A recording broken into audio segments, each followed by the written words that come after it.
আসসালামু আলাইকুম দর্শক। বস্তায় আদা চাষ প্রকল্প। আমি এই প্রথম 50টি বস্তায় আদা চাষের কার্যক্রম শুরু করেছি। প্রথমবার হিসেবে যাতে আপনারাও লাভবান হন তা দেখানোর জন্য আমি বস্তায় কিছু আদা চাষ করেছি। বস্তায় আদা চাষ অল্প দিয়ে শুরু করা ভালো। বস্তায় যাতে আদা চাষ হয় সেজন্য আমি বস্তা প্রথমে সংগ্রহ করি, তারপর মাটি সংগ্রহ করি, গোবর সার, সার ইত্যাদি মিশ্রণের পর তারপরে আমি বস্তায় আদা চাষ প্রকল্পটি শুরু করি। আপনাদেরকে আজকে দেখাবো আমার আদা চাষে মোটামুটি কিছু সফলতা অর্জন হয়েছে। আপনারা দেখতে থাকুন। বস্তায় আদা চাষে মাত্র 1 মাস বয়সী একটি গাছ দেখতে পাচ্ছেন। আদা হচ্ছে আমাদের দেশি জাতের আদা। এই একটি বস্তাতে আমরা এই আদাটি লাগিয়েছিলাম 1 মাস পূর্বে। সে আদাটি আজকে পরিপক্ক হচ্ছে আস্তে আস্তে। 1 মাস বয়সী একটি গাছ। এরকমভাবে আমরা করেছি 50টি বস্তায়। পাশাপাশি বস্তার পাশে কতগুলো পেঁপে গাছও লাগিয়ে দিয়েছি, যাতে আদার পাশাপাশি পেঁপে গাছও হয়। দেখতে পাচ্ছেন মোটামুটি অল্প অল্প বের হচ্ছে 1 মাসে ফসল। 1 মাসে আমরা প্রত্যেকটি বস্তায় মোটামুটি অল্প অল্প বের হয়েছে। এই আগাছাগুলো আমরা সব বাছাই করে দিব।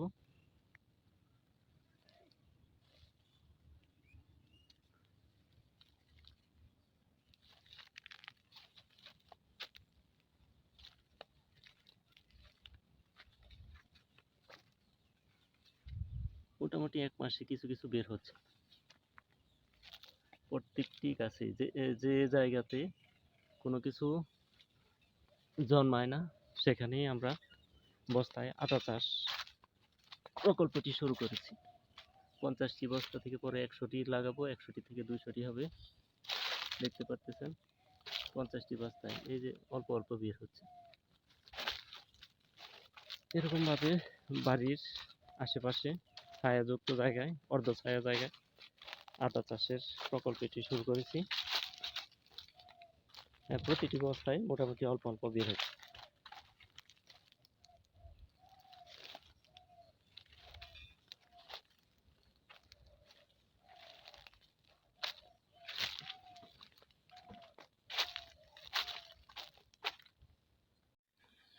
বস্তায় আদা চাষে আমি দেশি জাতের আদা ব্যবহার করেছি।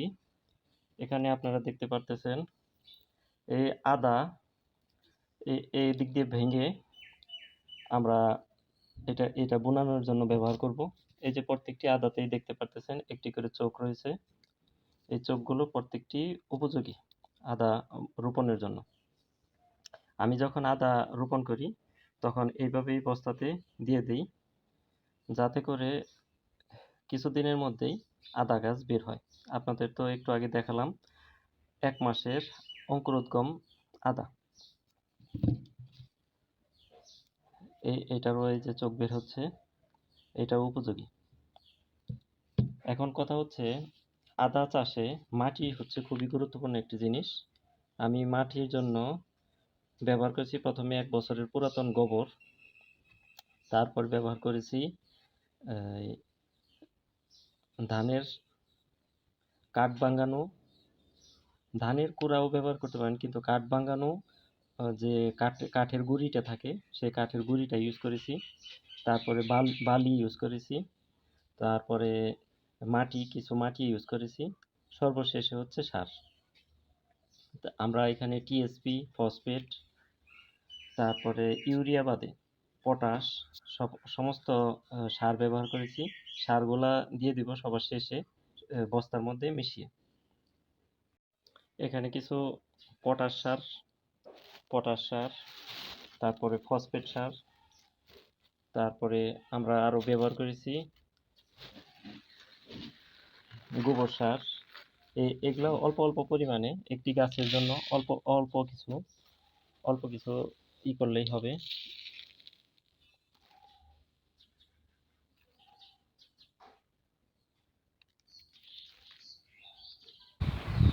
এখন আপনাদের দেখাবো কিভাবে পুরাতন গোবর সংগ্রহ করবেন।